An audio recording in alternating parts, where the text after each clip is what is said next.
ગાંધીનગરમાં રોગચાળાનો ખતરો ફરી એકવાર માથું ઉંચકતો જોવા મળી રહ્યો છે અને પીવાના પાણીની ગુણવત્તા પર સવાલ ઊભા થયા છે અને તેની સીધી અસર લોકોના આરોગ્ય પર પણ પડી રહી છે। અનેક વિસ્તારોમાં તાવ, ઉલટી અને ડાયરિયા જેવી ફરિયાદો વધતા આરોગ્ય તંત્ર દોડતું થયું છે। આખરે રોગચાળાની પાછળનું કારણ શું છે અને તંત્ર કેટલું જવાબદાર છે તે જુઓ આ રિપોર્ટ।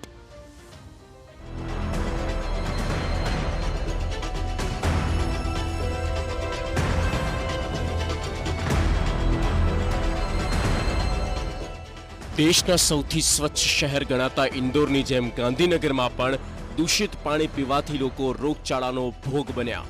इंदोर में दूषित पाणी पीवाथी 15 लोकोना मौत थया हता, ज्यारे 2800 लोको बीमारीनी झपेटमां आव्या हता।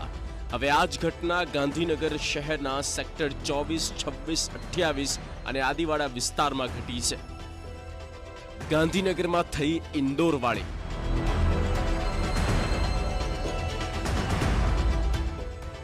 दूषित पानी थी 67 लोगों ने टाइफॉइड।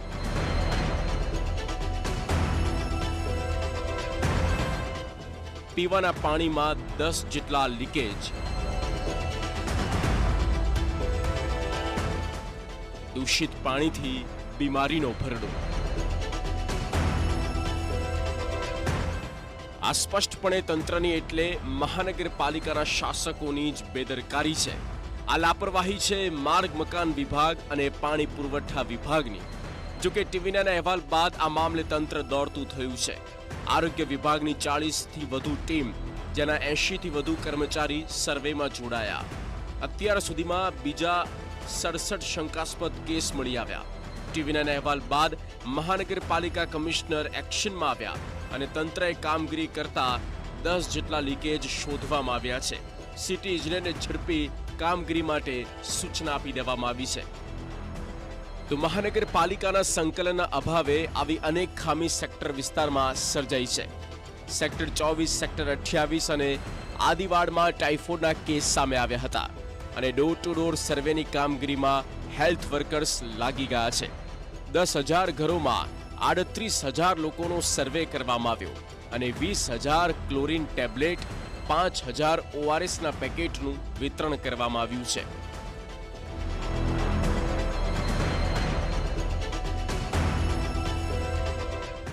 ત્રણ દિવસમાં ટાઇફોઇડના 31 કેસ, પીડિયાટ્રિક વોર્ડમાં 104 દર્દી નોંધાયા। ગાંધીનગર સિવિલમાં છેલ્લા 3 દિવસમાં વિવિધ કેસમાં ઉછાળો આવ્યો।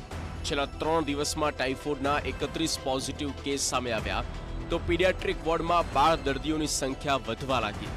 होस्पिटल में नवो वॉर्ड शुरू करवानी फरज पड़ी। हाल पीडियाट्रिक वॉर्ड में 104 दर्दी सारवार हेठळ छे। 1 થી 16 वर्षना बाळको में वधु असर देखाई। बाळको में ताव, उल्टी, डायरिया, शरीर दुखावाना लक्षणों जणाया।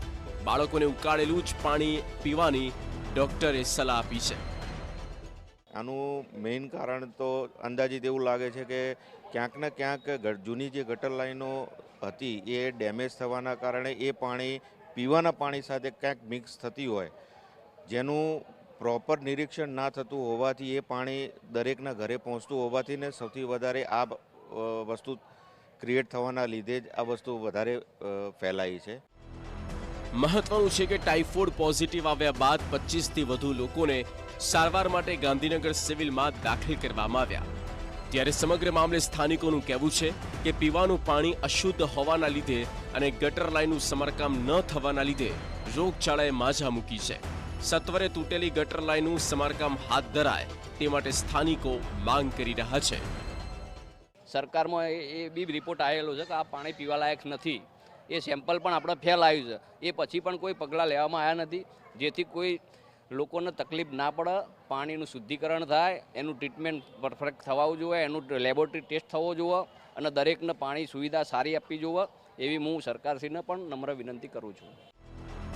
ઉલ્લેખનીય છે કે અગાઉ સેક્ટર 24, 27 અને આદિવાડામાં આરઆર ટીમ તપાસ માટે ગઈ હતી, ત્યારે પાણી પીવાલાયક ન હોવાનો રિપોર્ટ આવ્યો હતો। હાલ બાળકોને બહારનું ખાવાનું આપવા ટાળવાની અને ઉકાળેલું જ પાણી આપવાની ડોક્ટરની સલાહ છે।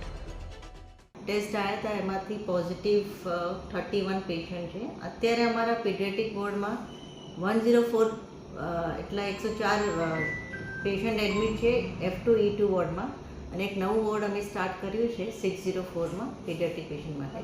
બધાની ઉંમર 1 વર્ષથી 16 વર્ષ સુધીની છે અને અત્યારે બધા સ્ટેબલ છે. ચીફ કમ્પ્લેન્ટ્સમાં એ લોકોને હાઈ ગ્રેડ ફીવરથી પેશન્ટ આવે છે, કોઈક એબડોમિનલ પેઇન, ડાયરિયા, વોમિટિંગ. તો રાહતની વાત માત્ર એટલી જ છે કે ઇન્દોર જેવું થતા રહી ગયું. જેટલા લોકો બીમાર થયા છે તે તમામની સારવાર ચાલી રહી છે. બીજી તરફ 10 જેટલા લીકેજ શોધવામાં આવ્યા છે જે બીમારીનું કારણ બન્યા છે. હાલ તો સમગ્ર બાબતે જવાબદાર વિભાગ કામે લાગ્યું છે અને લીકેજ શોધીને તેને રિપેર કરવાની કામગીરી ચાલી રહી છે. Bureau report TV9.